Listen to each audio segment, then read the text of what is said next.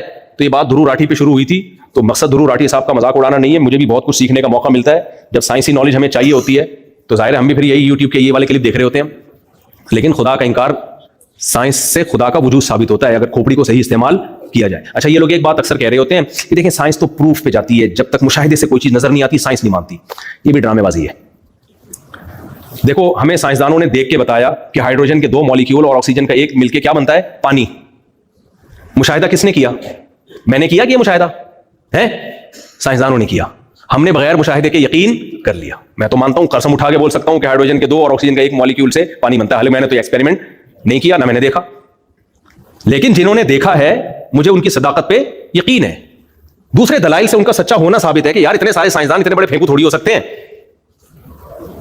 بھائی امریکہ کا سائنٹسٹ بھی یہی کہہ رہا ہے, جاپان کا سائنسدان بھی یہ کہہ رہا ہے, تو اس کا مطلب سچ ہوگا. یہ تو میرے پاس جو یقینی علم آیا یہ مشاہدے کی بیس پہ نہیں, بلکہ مخبر صادق جس کو میں نے سچا سمجھا اس کی خبر پہ اعتماد کیا ہے. تو ہر شخص ہر چیز کا مشاہدہ نہیں کرتا.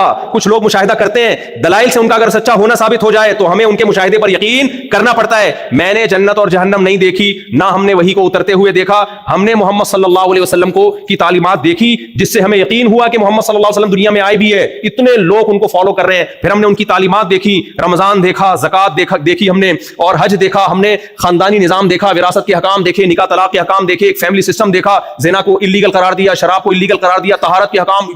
آپ اسلام کی تعلیمات میں ڈیپتھ میں گھستے چلے جائیں تو محمد صلی اللہ علیہ وسلم کی صداقت پہ یقین در یقین در یقین ہوتا چلا جائے گا. اور اللہ نے محمد صلی اللہ علیہ وسلم کے مقابلے کا کوئی ایسا کوئی چھوڑا ہی نہیں جس کو ہم نبی کے مقابلے میں لا کے کھڑا کریں کہ بھائی یہ میسنجر تھے یا یہ میسنجر تھے.